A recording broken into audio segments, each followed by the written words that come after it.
Question number 5। तो अब हम करेंगे क्वेश्चन नंबर 5। देखो अब क्वेश्चन नंबर 5 से थोड़ा सा तरीका बदल जाएगा। अभी तक हम क्या कर रहे थे, इवन नंबर निकालकर प्रूफ करते थे, ओड नंबर निकालकर प्रूफ करते थे, ठीक है। लेकिन अब हमें नंबर का क्या प्रूफ करना है, स्क्वायर। वो हमसे क्या प्रूफ करवाएगा, नंबर का स्क्वायर। दो तरह के क्वेश्चन होते हैं, या तो स्क्वायर प्रूफ करवाता है या फिर क्या प्रूफ करवाता है, क्यूब। तुम्हें मालूम होगा स्क्वायर का मतलब मुझे पावर 2 लगानी है और क्यूब का मतलब पावर कितनी लगानी है, 3। क्यूब का मतलब यही तो होता है। खैर जब क्वेश्चन करेंगे तब पता चलेगा। तो ध्यान रखना 3 वैरायटी के क्वेश्चन होते हैं, नंबर वाले, नंबर का स्क्वायर वाला और नंबर का क्यूब वाला। ये तो हमने अभी कर लिए हैं, ठीक है। अब स्क्वायर वाला और क्यूब वाला बचा हुआ है। क्यूब वाले के बहुत कम चांस होते हैं, इसलिए मेरे नोट में भी तुम्हें 2 ही मिलेंगे, बल्कि एनसीईआरटी में तो 1 ही दे रखा है। हाँ स्क्वायर वाले काफी आते हैं, अब तक जितनी बार भी पूछे गए स्क्वायर वाले पूछे गए हैं। नंबर वाले भी बहुत कम आते हैं और क्यूब वाले भी बहुत कम आते हैं। सबसे ज्यादा कौन से आते हैं, स्क्वायर वाले, ठीक है। तुम सोच रहे होंगे जब स्क्वायर वाले सबसे ज्यादा आते हैं तो मैंने नंबर वालों की इतनी प्रैक्टिस क्यों करवाई। उसका एक रीजन है, स्क्वायर वाले तभी समझ में आएंगे जब तुम्हें ये नंबर समझ में आ गया होगा। और जहां तक मुझे उम्मीद है तुम्हें नंबर क्लियर हो गया होगा। तो अब हम क्वेश्चन नंबर 5 करते हैं। By Euclid division algorithm to show that square. देखो वर्ड आ गया ना स्क्वायर, हमें शो क्या करना है, स्क्वायर। तो वर्ड पर अंडरलाइन कर लो स्क्वायर। ये वर्ड हमारे लिए इंपॉर्टेंट है, क्वेश्चन को पहचानने में हमारी मदद सिर्फ यही वर्ड करेगा, स्क्वायर। आगे देखते हैं। Of any positive integer is in the form of 3m 3m+1, ठीक है। तो देखो उन्होंने हमसे स्क्वायर प्रूफ करवाया है इन 2 नंबर के लिए। काम सारा का सारा बिल्कुल वही करना है जैसे अब तक कर रहे थे, बस एक स्टेप बदलेगा, वो भी मैं बता देता हूं तुरंत के तुरंत। पहले तो देखो बोर्ड पे प्रूफ करना है हमें स्क्वायर वाला, नंबर हमें ये दे रखे हैं, ठीक है। ये तो खैर अपने आप आ जाएंगे, पहले जो जो हम वैल्यू निकाल सकते हैं वो निकालेंगे। मैंने बताया था जो भी ये मल्टीप्लाई वाली टर्म होती है इसके साथ, वो हमारी वैल्यू क्या होती है, बी। तुम्हें याद है ना, जब मैंने तुमसे एग्जांपल दे दे के पूछा था तो मैंने बताया था ये जो मल्टीप्लाई वाली टर्म होती है यही वैल्यू क्या होती है, बी। तो तुम्हें देखते ही पता चल गई होगी, तो एक लाइन लिखनी है बस, we have B equal to 3। B की वैल्यू तुम्हारे पास क्या आ गई है, 3, ठीक है। अब तुम्हें आर की वैल्यू भी पता चल गई होगी। तुम्हें ये बात मालूम है ना, आर की वैल्यू हमेशा कहां से स्टार्ट होती है, 0 से। ये बात मैंने लास्ट क्लास में बताई थी और कुछ क्वेश्चन अभी करे तो उसमें बताया मैंने। आर की वैल्यू क्या होती है, 0, 0, 1, 2, 3। बताओ क्या मैं 3 ले सकता हूं, नहीं। मैंने ये भी बताया था आर की वैल्यू हमेशा बी से कम होती है, मतलब 3 से कम होगी तो 2 तक ही ले सकते हैं, तुम 3 को नहीं ले सकते हो। आर की वैल्यू हमेशा बी से कम रखनी होती है, तो 0, 1, 2 चलेगा लेकिन 3 नहीं चल सकता। अब नंबर बना लो।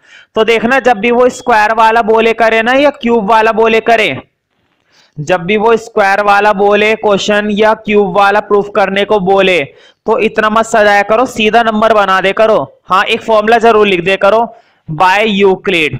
ये लाइन तो तुम्हें जरूर लिखनी चाहिए, बाय यूक्लिड डिवीजन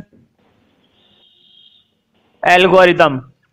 तो ये लाइन जरूर लिख दिया करो, बस इतना काफी है लिखना। अब सीधा नंबर बना सकते हो, कोई दिक्कत नहीं है। देखो मैं डायरेक्ट नंबर बना रहा हूं, तुम्हें याद होगा नंबर बनाने के लिए फॉर्मूला होता है BQ+R। बताओ नंबर ये बनेगा ना 3Q। चलो मैं एक बार तुम्हारे लिए लिख के दिखाई देता हूं, बोर्ड पे देखो फॉर्मूला ये था ना BQ+R, BQ+R। अब देखो पहला नंबर, B की जगह में क्या डालूंगा, 3। बोर्ड पे देखो B की जगह मेरे पास क्या वैल्यू है, 3 है। तो देखो 3Q+R और R की जगह क्या डालूंगा, 0। तो 0 डालो या मत डालो कोई फर्क तो पड़ता नहीं है, इसलिए उस 0 को हटा दोगे तो ज्यादा अच्छा रहेगा, कोई दिक्कत वाली बात थोड़ी ना है। अब अगला नंबर बताओ, B की जगह में फिर से क्या डालूंगा, 3। तो नंबर बनेगा 3 क्यूब प्लस आर की वैल्यू इस बार क्या डालोगे 1, तो 3 क्यूब + 1। अगला नंबर देखो 3 क्यूब + 2। बताओ ये 3 नंबर बनेंगे ना, बस जो नंबर बनने वाले हैं वो बस ये 3 बनेंगे, इन 3 के अलावा कोई और सा नहीं बनने वाला। लेकिन क्वेश्चन ने हमसे काम कितने नंबर्स के लिए करवाया है? शुरू के 2 नंबर के लिए। जरूरी नहीं है अगर तुम्हारे 5 नंबर बनते हैं तो वो 5 के स्क्वायर करवाएगा तुमसे, नहीं बिल्कुल भी नहीं। वो जितने स्क्वायर करवाएगा ना सिर्फ उतने ही तुम्हें करने।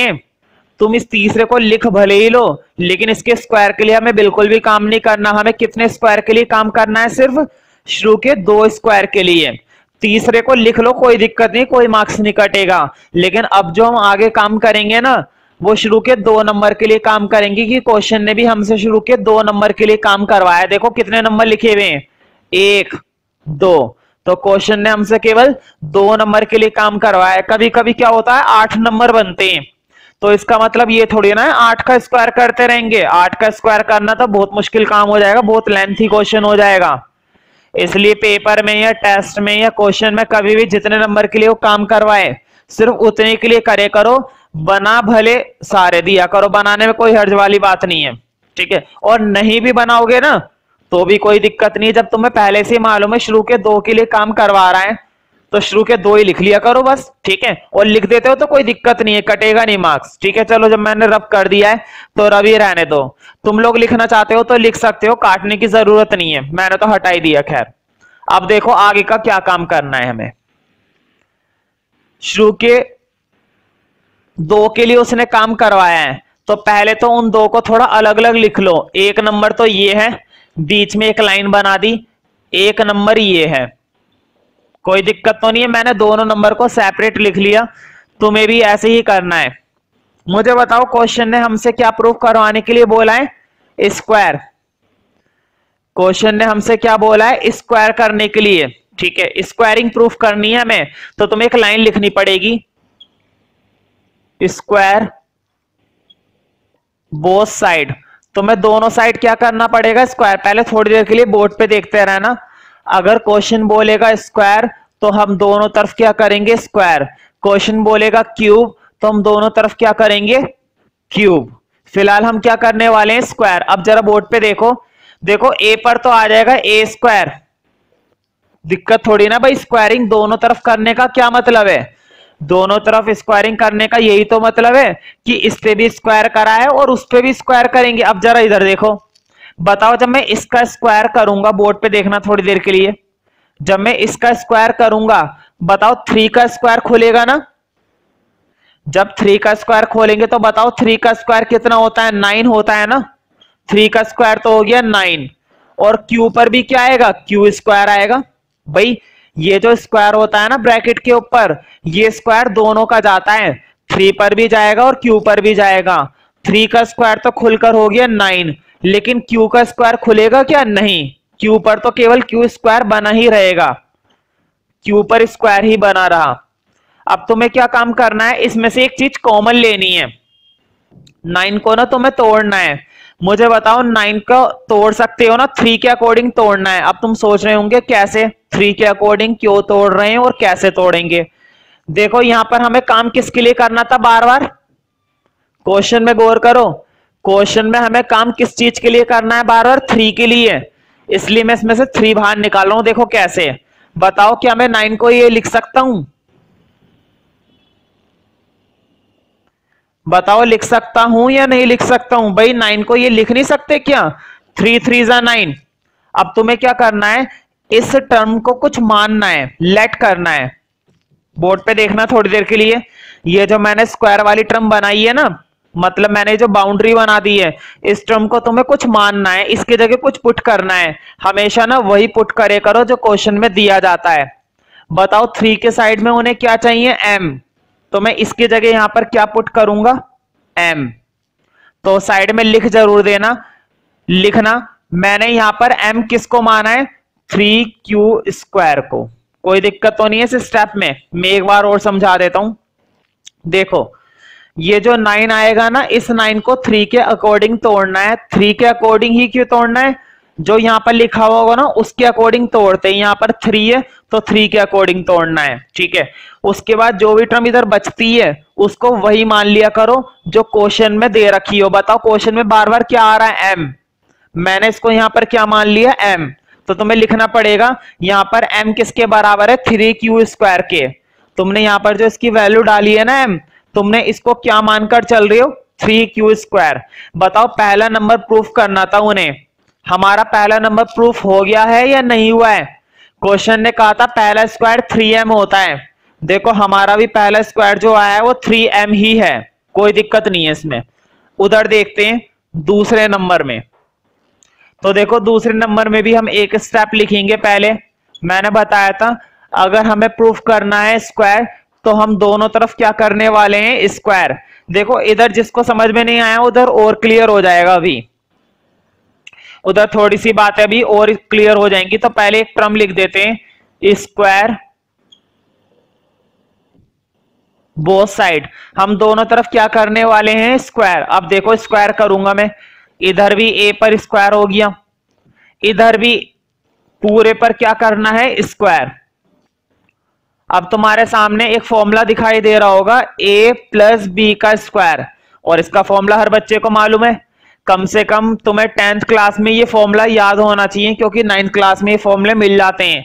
फिर भी मैं तुम लोगों के लिए बोर्ड पे लिख सकता हूं। देखो a प्लस बी का होल स्क्वायर का फॉर्मूला होता है a² plus b² plus 2ab। बताओ यही फॉर्मूला होता है ना a प्लस बी का whole square. a plus B का होल स्क्वायर का जो फॉर्मूला होता है वो यही तो होता है, a² plus b² plus 2ab। अब देखो मैं इधर लगाऊंगा, बोर्ड पे देखना थोड़ी देर के लिए। देखो a का स्क्वायर करूंगा, ये तुम्हारा a है और ये तुम्हारा क्या माना जाएगा, b, है ना। पहले वाली टर्म क्या मानी जाएगी, a, और दूसरी वाली टर्म क्या मानी जाएगी, b। अब तुम्हें a प्लस बी का क्या खोलना है, स्क्वायर। तो देखो किस तरह से खोलेंगे, बोर्ड पे देखो फॉर्मूला क्या होता है, a का स्क्वायर 3q का स्क्वायर खोलूंगा। बताओ 3q का स्क्वायर क्या होगा, मैं तुम्हें रफ में करके दिखा देता हूं। 3q का क्या करना है, स्क्वायर। बताओ 3 का तो हो जाएगा 9 और q पर क्या आ जाएगा, q²।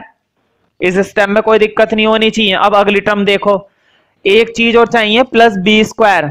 बताओ b की वैल्यू यहां पर 1 है ना, और 1 का स्क्वायर क्या होता है, 1 ही होता है, लिख दो +1, ठीक है। अब एक टर्म और लगानी है 2ab। बोर्ड पे देखो थोड़ी देर के लिए, 2 और a का मतलब 3q और b का मतलब 1। इस स्टेप में कोई दिक्कत नहीं होनी चाहिए। अब एक स्टेप और लेते हैं, देखो 9q² प्लस 1, इसको मैं थोड़ा सा मल्टीप्लाई दे रहा हूं। अब 2 की 3 से करेंगे, बताओ कितना हो जाएगा, 6 हो जाएगा ना, +6। देखो बोर्ड पे 2 की 3 से और 1 से कर दी तो कितना आ गया, 6। 2 3 जा 6 और 6 1 जा 6। क्यू का कुछ हुआ क्या, क्यू का कुछ नहीं हुआ, क्यू को ऐसे ही रहने दो। अब बस एक लास्ट स्टेप बचा है। देखो ये जो टर्म आई है नीचे, मैं इसको ऊपर लिख रहा हूं क्योंकि नीचे स्पेस खत्म हो गया है। और तुमने देखा होगा मैंने टर्म में थोड़ा सा चेंज भी कर दिया है। 6q पहले इस साइड था, मैंने एक साथ लिख लिया, कोई दिक्कत नहीं होनी चाहिए। मैं फिर से वही बोलूंगा तुम्हें कि इसमें से कुछ कॉमन लेना है, तुम्हें इस वाली टर्म के अंदर से कुछ कॉमन लेना है। और क्या कॉमन लेना है वो तुम्हें पहले से ही मालूम है। बताओ बार बार क्या आ रहा है, 3 आ रहा है ना बार बार, इसमें से क्या कॉमन लेना पसंद करोगे तुम, 3। देखो कॉमन तो तुम क्यू भी ले सकते हो, तुम्हें दिखाई दे रहा होगा दोनों में क्यू भी तो आ रहा है, लेकिन क्यू नहीं लेना, इस बात का ध्यान रखना। तुम्हें कॉमन केवल क्या चाहिए, 3, क्यू नहीं चाहिए। तो बोर्ड पे देखो थोड़ी देर के लिए, मैं 9 और 6 में से क्या कॉमन ले रहा हूं, 3। मुझे बताओ जब 9 में से 3 कॉमन ले लिए 3 बचेगा ना, 3q² तो इधर से बचा। बताओ 6 में से 3 कॉमन ले लिए 2 बचेगा ना, +2q ये बचा, ब्रैकेट क्लोज +1। तुम सोच रहे होंगे +1 का क्या हुआ, उसका तो कुछ भी नहीं हुआ, वो तो ऐसे ही चल रहा है। मैंने कॉमन केवल किस में से लिया है, इस टर्म में से, ठीक है। अब तुम्हें मालूम है अगले स्टेप में क्या करना है, अब हमें मानना है। जैसे मैंने यहां पर किसको मान लिया था, m, यहां पर देखते हैं किसको मानना है m। देखो ये वाली जो टर्म आई है ना, बोर्ड पे देखो थोड़ी देर के लिए। अगर मैं इस टर्म को फिर से क्या मान लू m, तो बताओ ये फॉर्म मिलेगी या नहीं मिलेगी, पहले तो मुझे ये बताओ।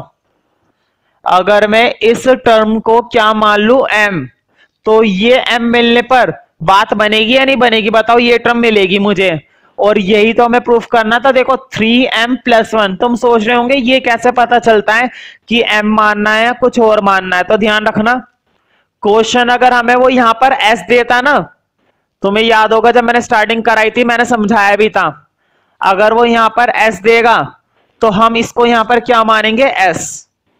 अगर वो यहां पर k देगा तो मैं इस वाली टर्म को यहां पर क्या मानूंगा k, 3k+1। लिख जरूर देना कि हमने यहां पर m माना किसको है, तो साइड में लिख देना यहां पर m का मतलब ये है 3q² + 2q। ठीक है, तो करना क्या होता है, लास्ट वाले स्टेप में ना हम उसको अपने आप ही खुद कुछ ना कुछ मान लेते हैं, और मानते भी क्या है, जो यहां पर लिखा हुआ होता है। s लिखा हुआ है तो s मानेंगे, m लिखा हुआ है तो m मानेंगे, और मानना बड़ा आसान है, और मानते के साथ ही प्रूफ हो जाता है। अब देखो क्वेश्चन ने हमसे कहा था यही दो फॉर्म प्रूफ करनी है स्क्वायर की, तो देखो हमने वही दो फॉर्म प्रूफ कर दी, 3m+1 3m, ये रही नीचे। ठीक है, तो हर बार हमें कुछ ना कुछ मानना पड़ेगा। जैसे कि मैंने यहां पर इस वाली टर्म को क्या मान लिया m, यहां पर इस वाली टर्म को भी क्या मान लिया m।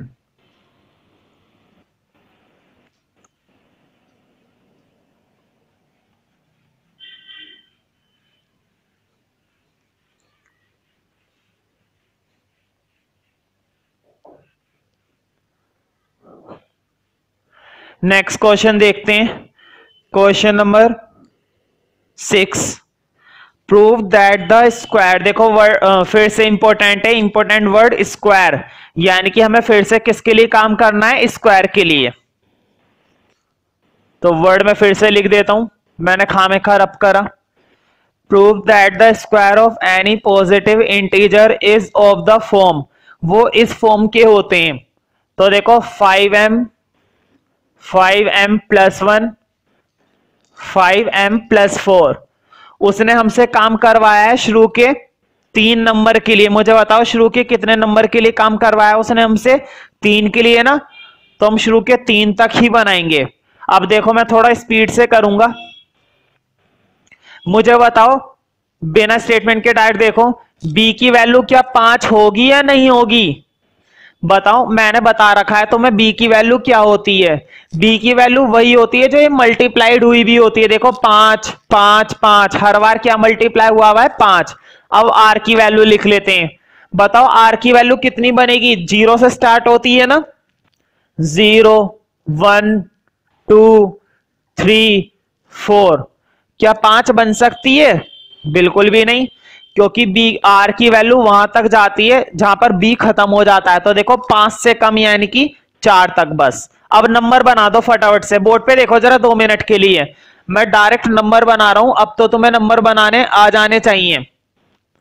देखो 5q है ना, पहला नंबर तो यही बनेगा, 5q+1 5q+2, बताओ अगला नंबर क्या बनेगा, 5q+3 5q+4। देखो कितने नंबर बन गए, 1 2 3 4 5 नंबर। हमारे जो नंबर बने हैं वो पूरे कितने बने हैं, 5।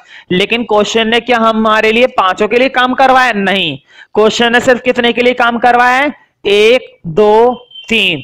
क्वेश्चन ने हमसे शुरू के 3 के लिए काम करवाया है। एक काम करो, बाकी 2 नंबर्स को हटा दो, ठीक है, कोई दिक्कत नहीं है, लिखा भी छोड़ दोगे तो भी कोई दिक्कत नहीं है। अब हमें स्क्वायरिंग का काम करना है पांचों पर नहीं, शुरू के 3 पर। अब जरा बोर्ड पर देखना, थोड़ा ध्यान से देखोगे तो समझ में आ जाएगा।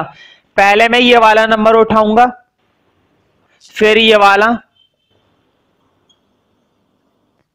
और फिर ये वाला, ठीक है, इसकी बात बाद में करेंगे, पहले ये वाला देखते हैं। बोर्ड पे देखो मैं स्क्वायरिंग बोथ साइड करने वाला हूं ना, तो मैं उस लाइन को लिख नहीं रहा हूं, मैं डायरेक्ट स्क्वायर कर रहा हूं। बोर्ड पे देखो a पर तो आ गया a²।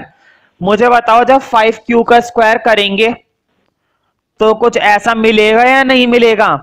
मैंने जब स्क्वायरिंग बोथ साइड करी है तो देखो इधर भी स्क्वायर हुआ है और इधर भी स्क्वायर हुआ है, और ऐसा हम कर सकते हैं।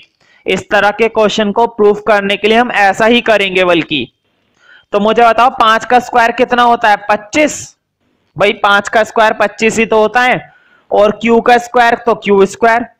अब तुम्हें इसमें से कुछ कॉमन लेना है, और मैंने तुम्हें बताया था क्या कॉमन लेते हैं जो बार बार आ रहा होता है। देखो 5 5 5, तो तुम्हें बात समझ में आ गई होगी कि मैं क्या कॉमन लेने वाला हूं, 5।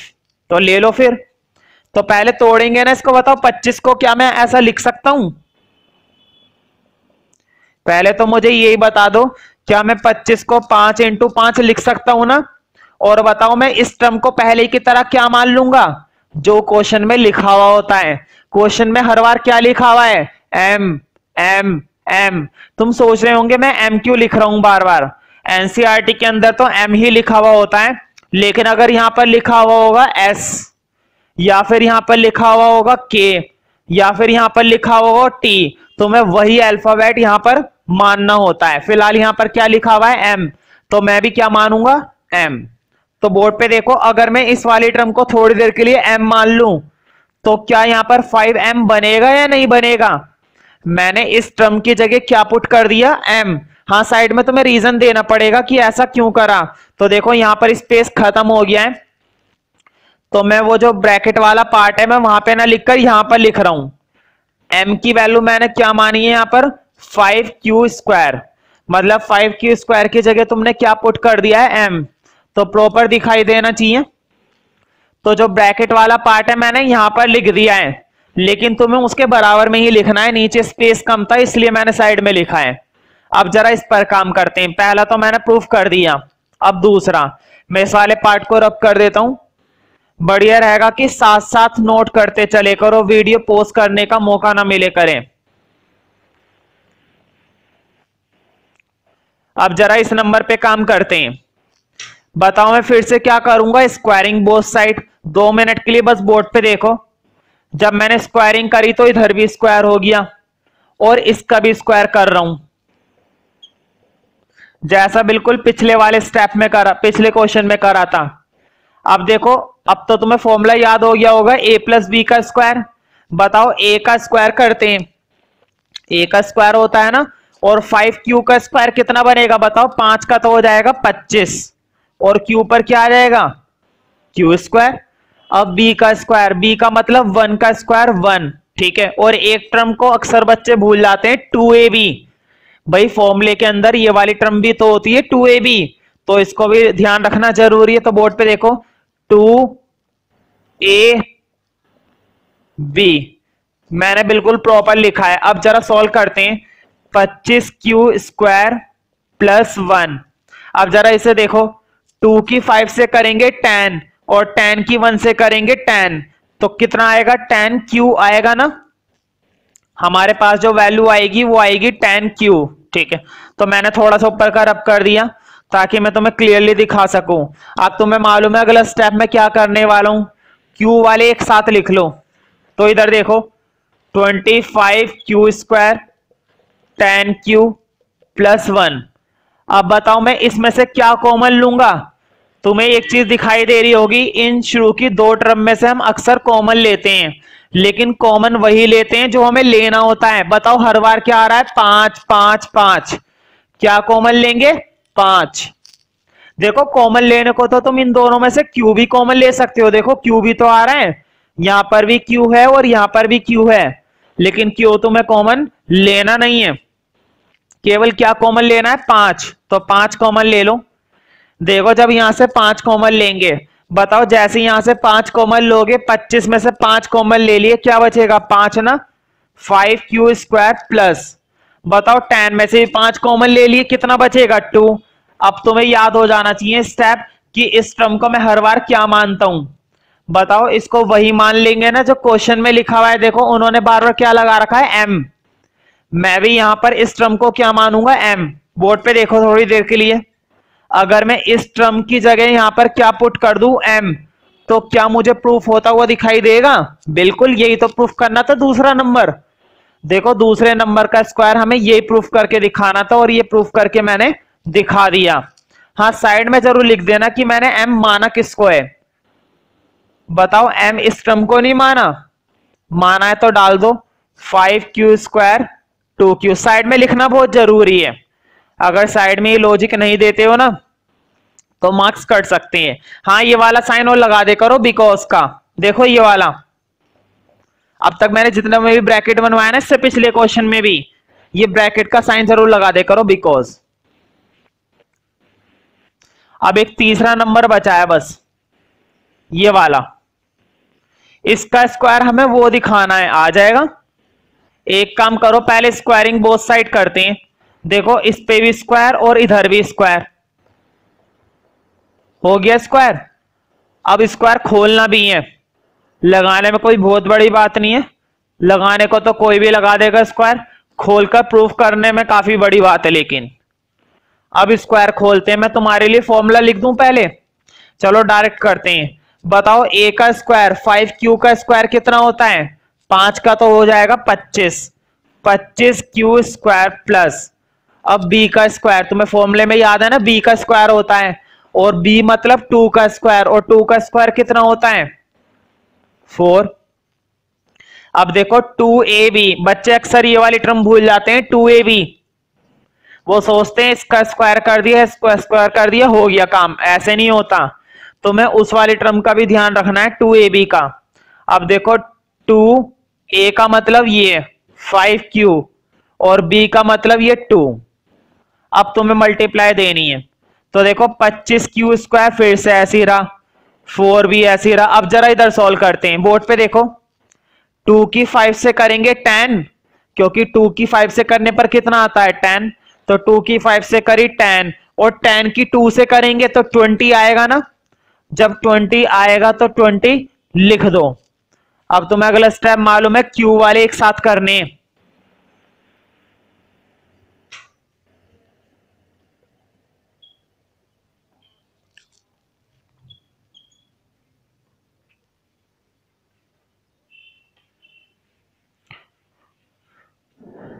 बताओ अब तुमने क्यू वाले तो एक साथ कर लिए, अब कॉमन की बारी। देखो कॉमन लेने को तो तुम दोनों में से क्या कॉमन ले सकते हो, क्यू, क्यू भी कॉमन ले सकते हो, लेकिन क्या हम क्यू कॉमन लेंगे, बिल्कुल भी नहीं, क्योंकि दोनों में से हमें क्या कॉमन चाहिए, केवल 5, क्योंकि देखो इस बार भी क्या लगा हुआ है 5, ले लो फिर 5 कॉमन। बताओ 5 कॉमन लेने पर अंदर में जो भी ब्रैकेट में बचता है, जब भी कॉमन लोगे ना, कॉमन लेने क्या, जो भी ब्रैकेट में बचता है उस ब्रैकेट वाली टर्म को तुम्हें कुछ मानना पड़ता है हर बार, और उस ब्रैकेट वाली टर्म को तुम्हें क्या मानना पड़ता है m, क्योंकि अक्सर क्वेश्चन में क्या लिखा हुआ होता है m, तो मान लो फिर इसे। देखो जैसे तुम इसको m मानोगे तो इसकी जगह तो आ जाएगा m, लेकिन वो साइड में रीजन दे देना कि m आ कैसे गया, तो लिख देना बिकॉज m इक्वल टू, यहां पर जो m है ना उस m का मतलब क्या है, ये हमने m इस टर्म को माना है, तो ये लॉजिक तुम्हें साइड में देना जरूरी है, वरना मार्क्स कट सकते हैं तुम्हारे। क्वेश्चन देखते हैं, क्वेश्चन नंबर 7।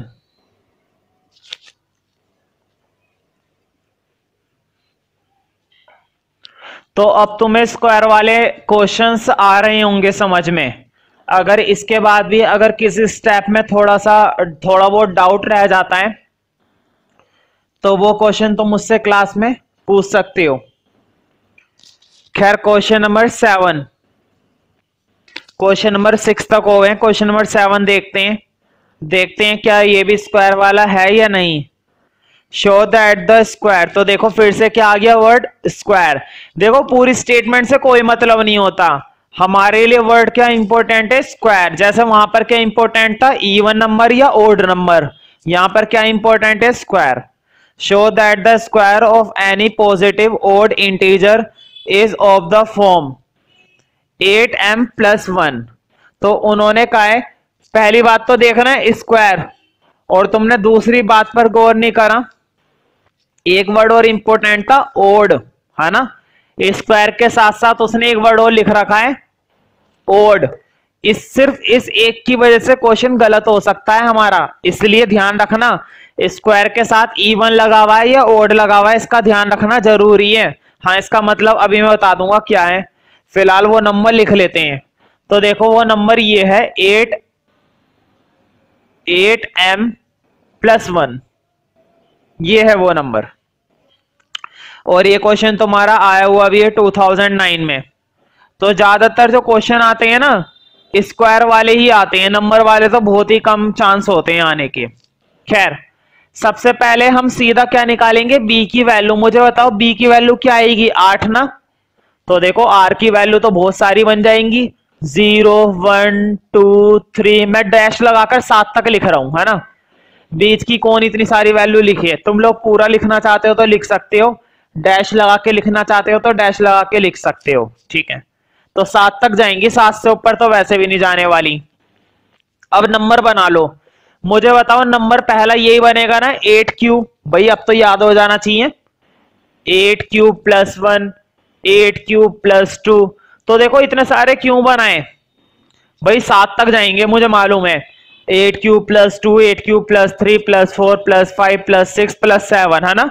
7 तक जाए, क्यों खामे का लिखें जब हमें काम ही सिर्फ एक के लिए करना है। अब गौर करते हैं किसके लिए काम करना है। देखो स्क्वायर प्रूफ करना था लेकिन ओड का, स्क्वायर प्रूफ करना था लेकिन ओड का। मुझे बताओ क्या ये पहला नंबर ओड होता है, नहीं। तुम्हें याद होगा जब मैंने ऊपर वाले क्वेश्चंस कराए थे इवन नंबर वाले और ओड नंबर वाले, तो ये पहला नंबर हमेशा किस पर आता था, इवन पर। उसका एक रीजन है, देखो इसमें कुछ ऐड नहीं हुआ हुआ है इस समय, इसके अंदर क्या ऐड हुआ हुआ है, 0, और 0 क्या होती है हमारी, इवन, इसलिए ये नंबर इवन है। तो तुम्हें जो काम करना है ना वो इस नंबर पे नहीं करना। ओड हमारा कौन सा माना जाएगा, पहला ओड, पहला ओड हमारा ये है। इसका मतलब तुम्हें मालूम है पहला जो ओड नंबर बनेगा हमारा वो ये होगा। और ये बात मुझे दोबारा समझाने की जरूरत है नहीं, क्योंकि ऐसे क्वेश्चन हमने शुरू के कर लिए, 3-4 क्वेश्चन शुरू के ऐसे ही थे, इवन वाले ओड वाले। बताओ ये इवन नहीं होता क्या, क्या ये इवन नहीं होता, ये इवन होते हैं। क्वेश्चन ने हमसे किसके लिए काम करवाया, ओड। देखो अगर तुम इस पर काम करोगे ना स्क्वायरिंग का, तो तुम ये प्रूफ कर ही नहीं पाओगे, पहली बात तो ये है, इसलिए हम उधर करेंगे ही नहीं। हमें काम करना है ओड पर, हम इस नंबर पे काम करेंगे ना कि इस पर।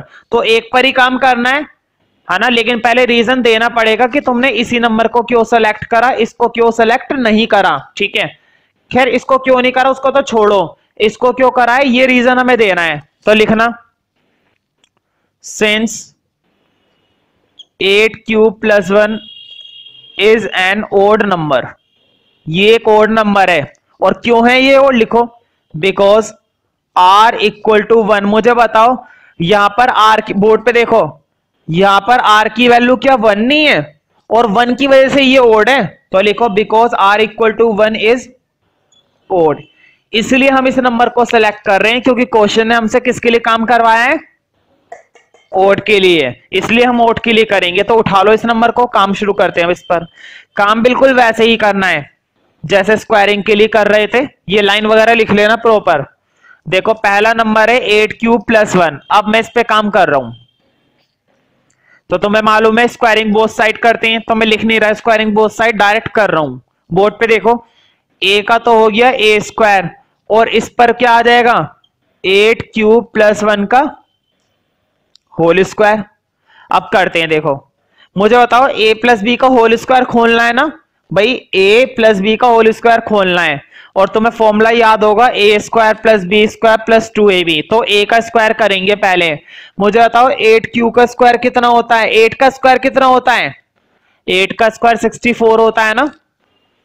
तो देखो 8 का स्क्वायर बनेगा 64q², क्योंकि q के ऊपर भी आएगा, प्लस अब b का स्क्वायर, b का मतलब 1 का स्क्वायर, 1 का स्क्वायर तो 1 ही होता है, प्लस एक टर्म अक्सर बच्चे भूल जाते हैं ये वाली 2ab। उन्हें ऐसा लगता है यार a का स्क्वायर कर दिया b का स्क्वायर कर दिया हो गया होल स्क्वायर, नहीं, होल स्क्वायर ऐसे नहीं होता।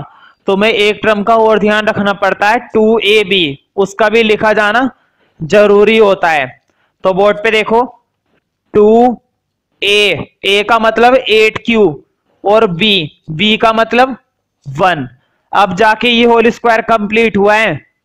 जो तुमने 2ab की टर्म लिखी है उसका लिखा जाना बहुत ही ज्यादा जरूरी है। अब सॉल्व करते हैं। तो देखो 64 क्यू स्क्वायर तो ऐसे ही रहा +1। अब देखो इधर 2 की मल्टीप्लाई 8 से कितना हो जाएगा, 2 8 जा कितने होते हैं 16, 16 की मल्टीप्लाई 1 से कितना हो जाएगा 16, तो सीधा क्या आएगा 16 क्यू। अब अगला स्टेप तुम्हें मालूम है, मैं क्यू वालों को क्या करूंगा एक साथ, और उसके बाद लेंगे कॉमन।